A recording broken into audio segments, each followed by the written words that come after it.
Getih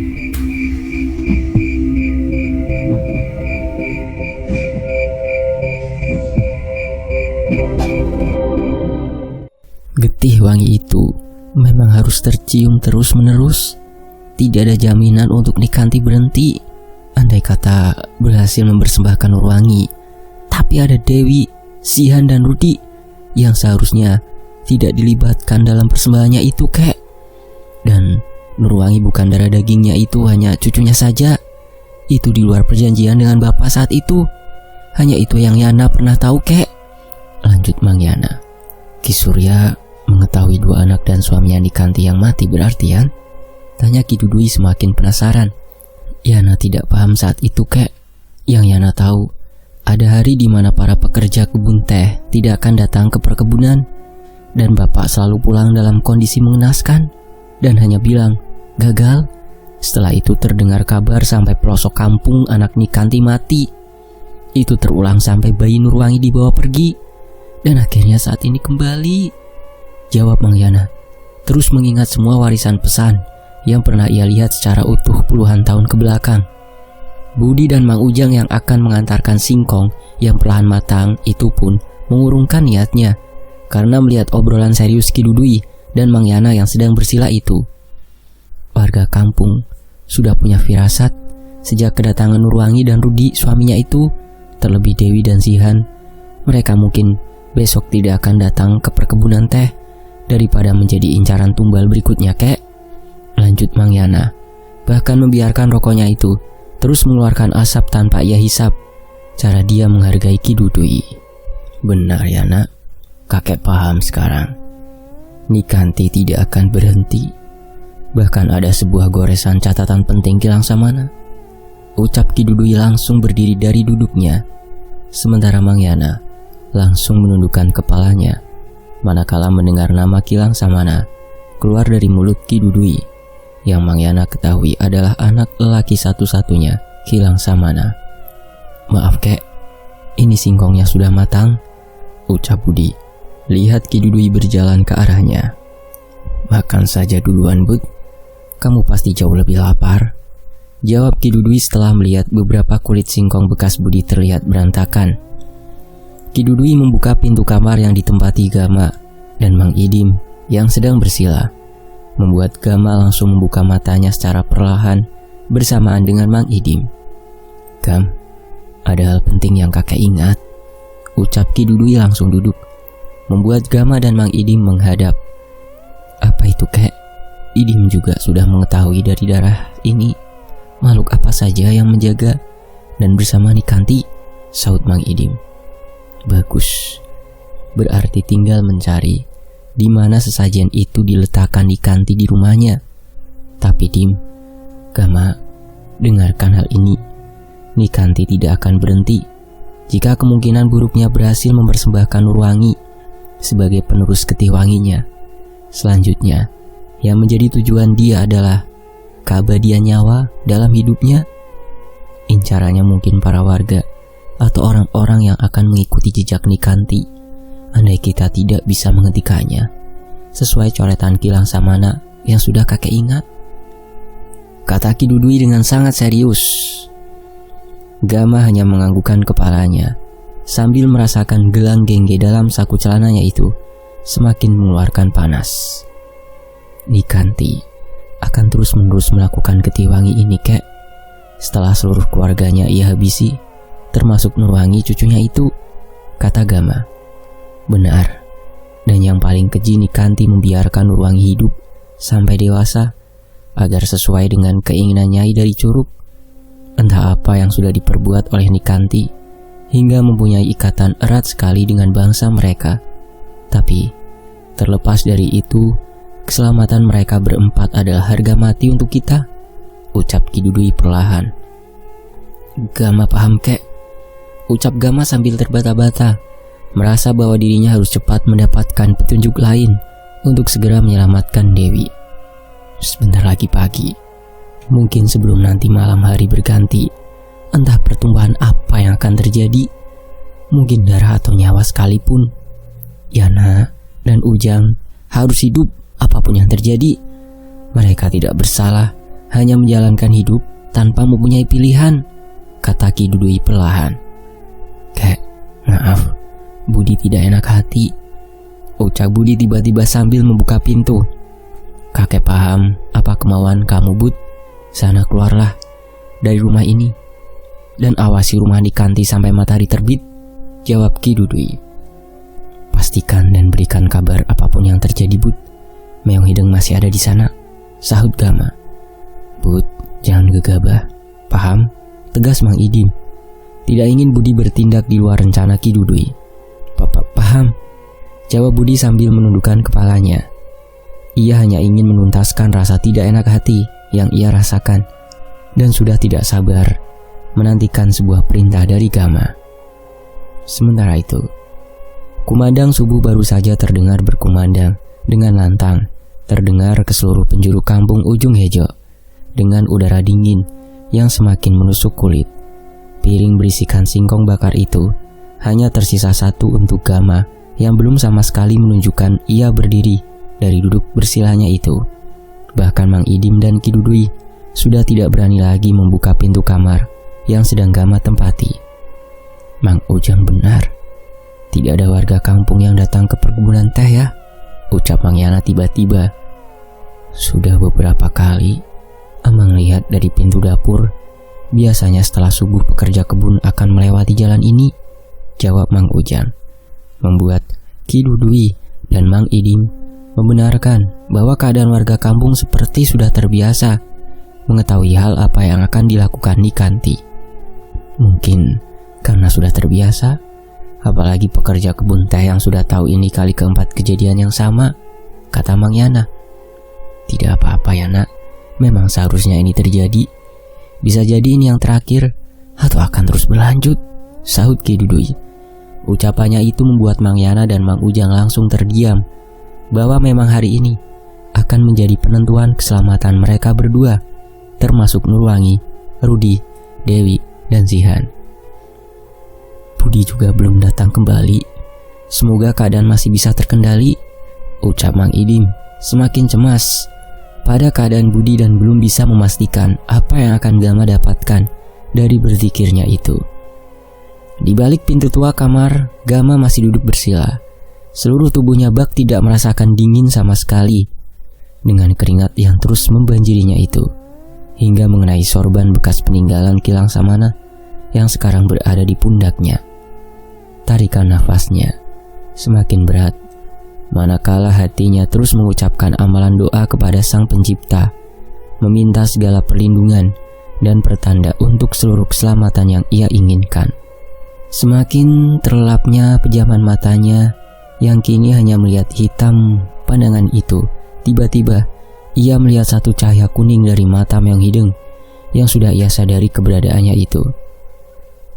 Kawasa, nu bisa ngalawihan Pancipta Gama? Ini hanya sekedar cobaan yang bentuknya ibadah untuk kita semua. Lihat lebih jelas di mana itu sesajen itu berada harus cepat-cepat dilenyapkan. Suara Kilang Samana sudah terdengar semakin jelas, membuat tubuh Gama semakin bergetar, sambil gelang gengge yang berada di genggamannya itu semakin terasa panas. Sumuhun buyut, insya Allah Gama bisa melihat lebih jelas, ucap hati Gama. Kini penampakan 3 kamar di rumah Nikanti yang tergambar dari penglihatan gelap Gama itu dengan matanya terus terpejam sekuat tenaga. Eta, nu dimaksud kaulah Gam, bisik Kilang Samana. Gama seperti mendapatkan usapan lembut di wajahnya, hingga membuat gelapnya penglihatan Gama perlahan menjadi terang. Dari 3 kamar itu, tiba-tiba keluarlah masing-masing perempuan dengan penuh luka sayatan di bagian kaki hingga sekujur tubuhnya. Baju yang mereka kenakan sudah sobek berantakan, dengan rambut yang terurai panjang hingga menutupi wajahnya. Dewi, bisikan hati Gama meyakini salah satu dari perempuan itu adalah istrinya yang kini berjalan ke salah satu kamar besar, hingga Gama melihat seorang perempuan tua sudah tersenyum lebar. Kemarilah, datanglah kemari kalian. Terus saja perempuan tua itu mengucapkan hal yang sama, membuat 3 perempuan itu semakin berjalan ke arahnya. Eta tiluan anak kanti nu asup ngawujudkeun ka salah sahijina dewi. Ragana geus diasupkan makhluk Gam. Buka itu mata bukan hanya mengenakan urat, melainkan menggunakan hati. Bisik suara Kilang Samana semakin jelas. 3 perempuan yang mengenaskan dengan luka di sekujur tubuhnya tiba-tiba berjalan dan masuk ke sebuah kamar. Sudah dinantikan satu perempuan berdiri di sebuah lemari besar nan tua. "Buka, cepat!" bentak perempuan tua secara tiba-tiba. "Nurwangi itu," bisik hati Gama. Nurwangi secara perlahan membuka lemari tersebut dengan cepat. Seketika membuat 3 perempuan itu bak manusia yang sedang kelaparan, membuka mulutnya lebar-lebar hingga tubuhnya tiba-tiba merangkak menuju lemari dengan mengeluarkan suara erangan berat dan meneteskan lendir. Jangan!" teriak Gama tiba-tiba sangat kencang, manakala melihat sebuah tarikan tangan sangat kencang pada rambut salah satu perempuan yang Gama lihat seperti Dewi, hingga didoronglah secara perlahan Nurwangi oleh perempuan tua yang semakin mirip dengan Nikanti masuk ke dalam lemari itu, dan seketika satu kali sayatan golok tajam mendarat di leher perempuan itu hingga memancarkan darah yang sangat banyak. Manakala Gama akan bergerak ke arah lemari tua untuk mencegah hal yang sama, tiba-tiba ia mendengar sebuah derasnya guyuran air, dan seketika kamar itu menjadi sebuah curug di mana seorang sosok perempuan sedang menyeret rambut dari kepala yang sudah terpisah dari tubuhnya. Semakin rambut itu diseret, semakin jelas Gama melihat wajah Dewi yang sudah pucat. Dewi!" teriak Gama semakin kencang.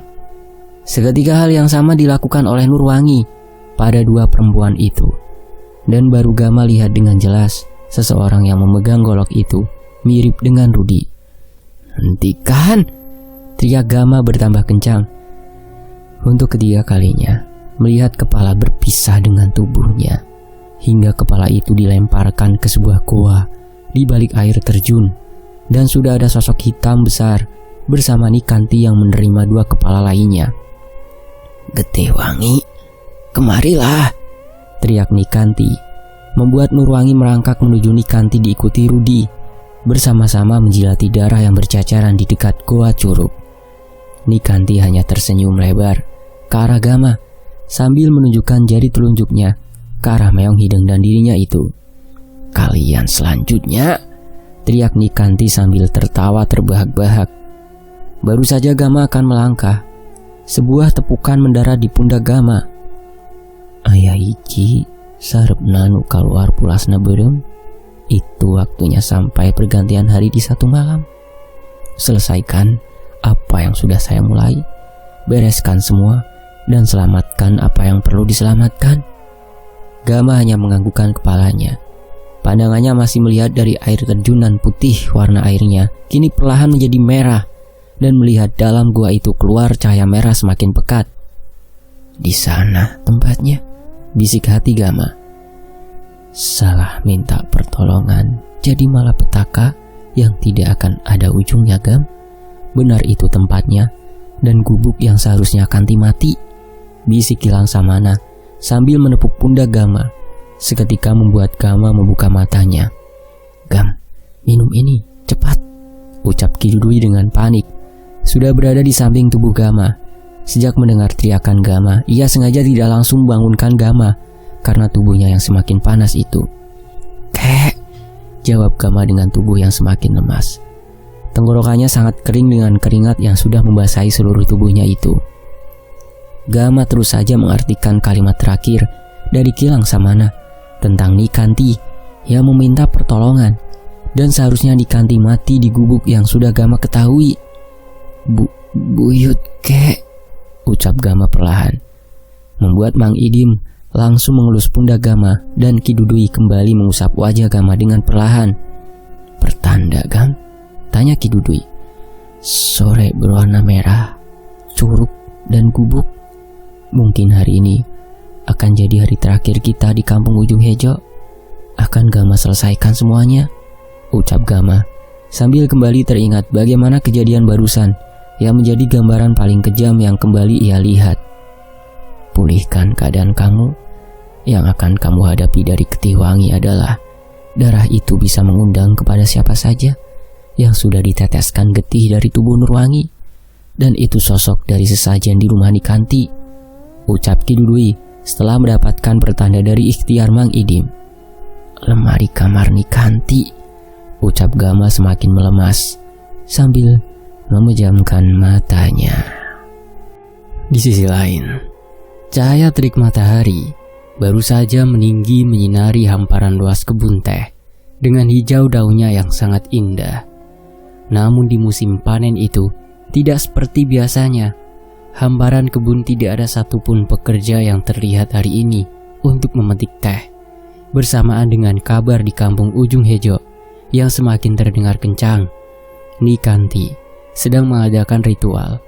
Mereka lebih memilih berdiam dan tidak ingin mengambil resiko untuk menjadi tumbal selanjutnya. Dengan kelopak mata yang menghitam, Budi terus saja berpindah dari satu tempat ke tempat lainnya untuk memperhatikan keadaan rumah Nikanti, tanpa adanya hal yang membuat ia curiga. Sudah saatnya kembali ke rumah Mang Ujang, bisik Budi sedari menuju pagi buta. Ia sudah tidak melihat keberadaan Meong Hideng juga. Baru saja ia berdiri dari duduknya, sebuah mobil mewah baru saja tiba yang dikendarai Mang Amok. Siapa lagi mereka, nenek dan kakek tua itu? Ucap Budi melihat tergesa-gesanya mereka berdua turun dari mobil mengikuti langkah Mang Amok, membuat Budi langsung berbalik badan dan akan segera memberikan kabar kepada Gama.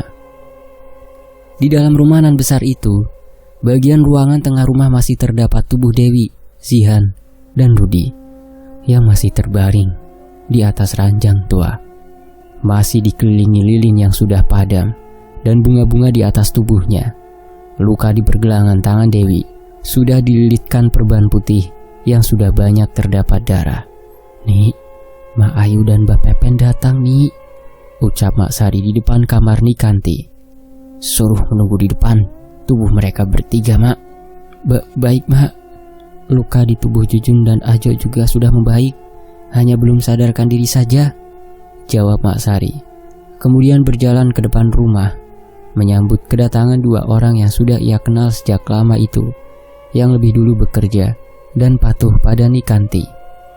Nikanti baru saja merias wajah Dewi dengan berbagai sesajen yang sudah disiapkan Mak Sari. Darah-darah dari tubuhnya sendiri itu sudah memenuhi seluruh wajah Nurwangi. Bahkan Dewi, Zihan, dan Rudi, tubuhnya itu sudah sama dimasukkan kembali air hijau yang Nikanti buat. "Mana ya nama?" tanya Mak Ayu. "Pengkhianat juga, Ujang yang akan menyusul terbaring di atas ranjang saja, Mak," sahut Amok sambil membenarkan topi koboynya itu. "Ujang balik kampung hanya untuk ikut campur urusan ini? Sialan!" bentak Bah Pepen dengan kesal. "Sabar, Bah, buruan Amok tidak akan pernah bisa lari. Termasuk dua orang lelaki, dan salah satunya lelaki gondrong, dan dua lelaki tua," jawab Mang Amok. "Lelaki tua itu salah satunya sudah membujuk Abah. Tapi percuma, Abah tahu harus pulang kemana jika kaki ini berada di kampung ujung Hejo," jawab Bah Pepen sambil tersenyum.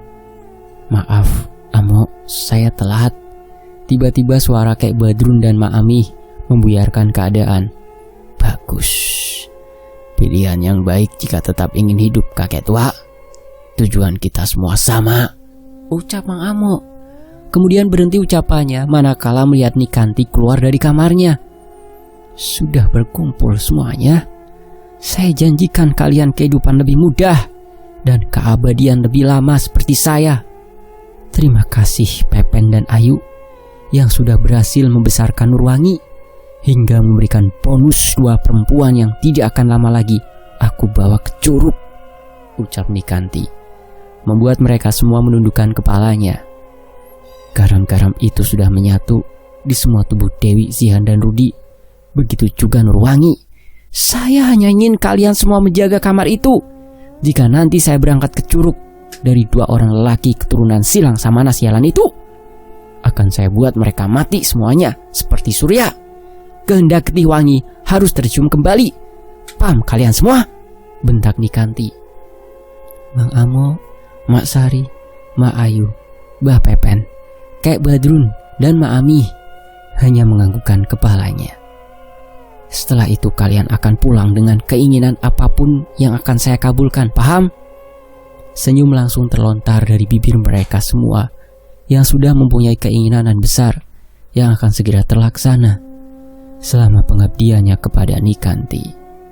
Dengan satu syarat, jaga kamar saya selama saya berada di Curug, ucap Nikanti perlahan sambil tersenyum. Tidak ada yang berani satu kata pun menjawab ucapan Nikanti. Apalagi sinar matahari sudah terkena tubuh Dewi, Sihan, dan Rudi yang semakin pucat dan sudah lama tidak sadarkan diri itu. Sinjang dan bambu segera kalian siapkan. Sore ini cahaya merah akan tiba. Bantu saya dan kalian akan mendapatkan bayaran jauh lebih setimpal. Dan jangan pernah berkhianat seperti Yana dan Ujang. Setelah itu, tumbal warga dan pengikut saya akan berdatangan. Ini akibat dendam saya puluhan tahun yang sama-sama kalian ketahui, ucap Nikanti semakin penuh emosi dan senyuman semakin lebar. Mereka semua bak sangat kaget dengan ucapan Nikanti dan tidak menyangka luka puluhan tahun dan getih wangi sudah sampai tahap paling akhir yang akan kembali akan melibatkan mereka semuanya. Nih, maaf, apa ini akan berlanjut setelah Nurwangi dan suaminya beserta teman-teman itu menjadi persembahan? Tanya Kek Badrun. Membuat mereka semua melihat ke arah Kek Badrun. Tangan Nikanti tiba-tiba bergerak seperti mengusapkan angin ke arah tubuh Kek Badrun bagian perut. Tangan Kek Badrun langsung memegangi bagian perutnya. Kepalanya seketika menunduk dan menetes darah dari mulutnya itu. Akan terus hingga akan tiba orang-orang datang menyembahku seperti aku menyembah Nyai Gusti Dewi Bentang, bentak Nikanti melangkah maju ke arah Kek Badrun. Nih, maaf sudah cukup. Kita butuh Kek Badrun untuk membawa tubuh persembahan itu menuju lowong, Nih. Maaf, ucap Mang Amo dengan panik. Tidak ingin sesuatu lebih buruk terjadi, apalagi darah semakin banyak keluar. Baik, siapkan semuanya. Tunggu sore waktunya tiba. Turuti semua perintah saya. Jaga kamar, bentak Nikanti. Kemudian tersenyum lebar penuh kebahagiaan. Tidak gentar sekalipun saya berhadapan dengan keturunan Silang Samana, akan saya balaskan dendam, Nyai. Bisik hati Nikanti sudah tidak sabar menunggu pesta yang selama ini ia nantikan. Mak Sari langsung membantu Nikanti berjalan menuju kamarnya sambil mendengarkan pesan penting yang nanti malam harus Mak Sari jalankan. Mereka pasti akan menjadi gangguan, Mak. Mak sudah tahu harus melakukan apa, ucap Nikanti. Tahu, Nik, Emak paham. Hanya darah yang harus dibalas darah dan nyawa harus dibalas nyawa, jawab Mak Sari dengan gemetar. Baik, 4 bambu dan 8 sarung sinjang siapkan. Panggilan itu akan datang sore ini.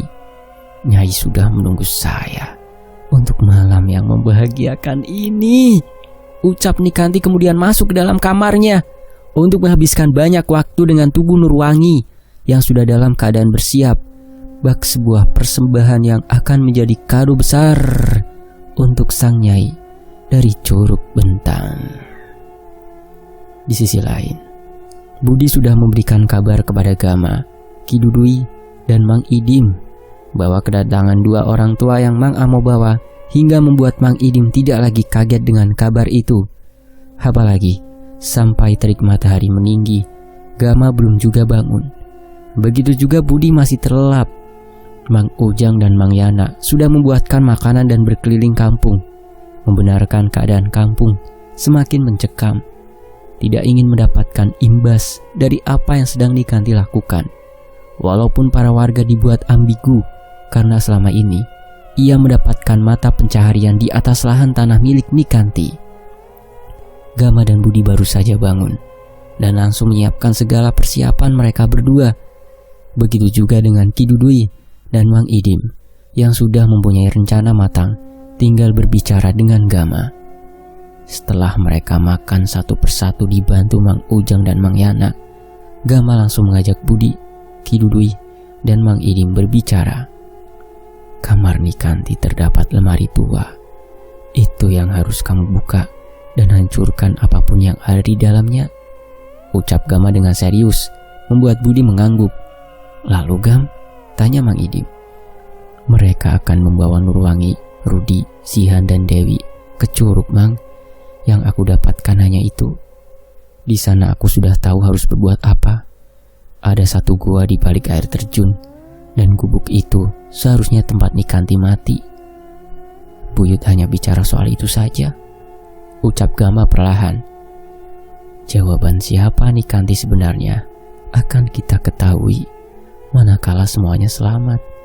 Dan jika sebaliknya yang terjadi, kejayaan Nikanti akan lebih menggila dari hari ini. Cepat bersiap, tinggal 30 menit lagi matahari sore akan tenggelam. Yana dan Ujang sudah menyiapkan tempat di mana kita bisa melihat jelas ke arah bukit itu, ucap Ki Dudui menjelaskan dengan perlahan. Mang Idim dan Budi langsung bergerak keluar kamar dengan cepat. Gelang Gengge dan sorban Gam, ucap Ki Dudui. Baik kek, doakan Gama kek, jawab Gama perlahan. Semalam undangan untuk Ki Sanca dari Leweng Sanca Getih sudah kakek kirim. Semoga sampai dan mengetahui kondisi ini.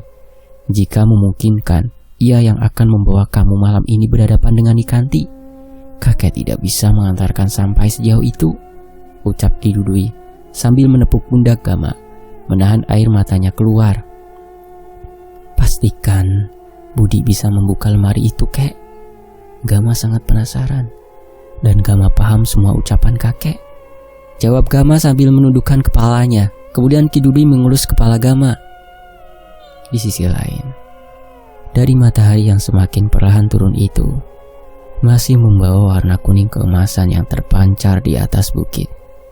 Bersamaan dengan waktu yang terus berputar cepat, Gama, Budi, Mang Idim, dan Ki Dudui sudah bersiap tidak jauh dari rumah Nikanti, memperhatikan apa yang selanjutnya akan terjadi. Sementara Mang Ujang dan Mang Yana sudah memberitahu Gama jalan tercepat menuju Leweng Carangka Wangi yang akan membawanya menuju Curug Bentang.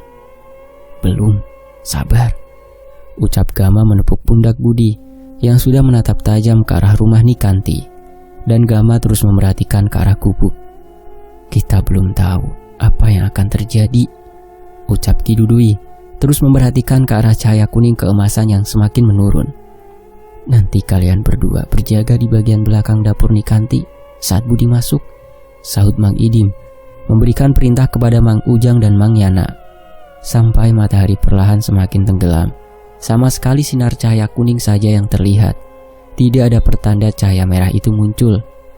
Sebentar lagi adzan berkumandang, kata Gama, malah melihat cahaya kuning dari mata Meong Hideng berada jauh di belakang rumah Nikanti. Jangan sampai mereka juga bersiap, bisik hati Gama semakin cemas. Bersamaan suara kumandang mereka dengar dari arah kampung, dan cahaya kuning keemasan itu berganti dengan gelap malam. Seharusnya sekarang muncul, tegas Ki Dudui. Baru saja ucapan Ki Dudui didengar Gama dan Budi, dari arah bukit dan curug tiba-tiba muncul cahaya merah yang menyala terang di antara gelap malam yang baru saja tiba, membuat Yana dan Mang Ujang terkesima dengan cahaya itu. Akhirnya, saatnya sekarang kita lihat apa yang akan nenek tua itu lakukan. Sadar kalian? Bentak Mang Idim langsung menyipratkan air dalam botol ke wajah mereka semua.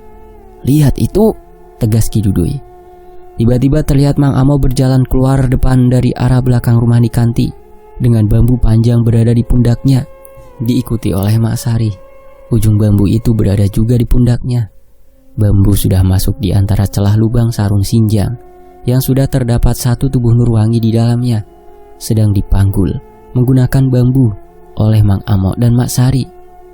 Nurwangi itu, ucap Gama, akan dibawa ke Curug, pasti, jawab Ki Dudui semakin tegang.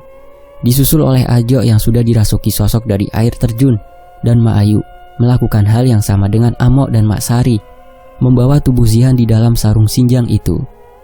Tidak menyangka, pantas saja mereka berkumpul.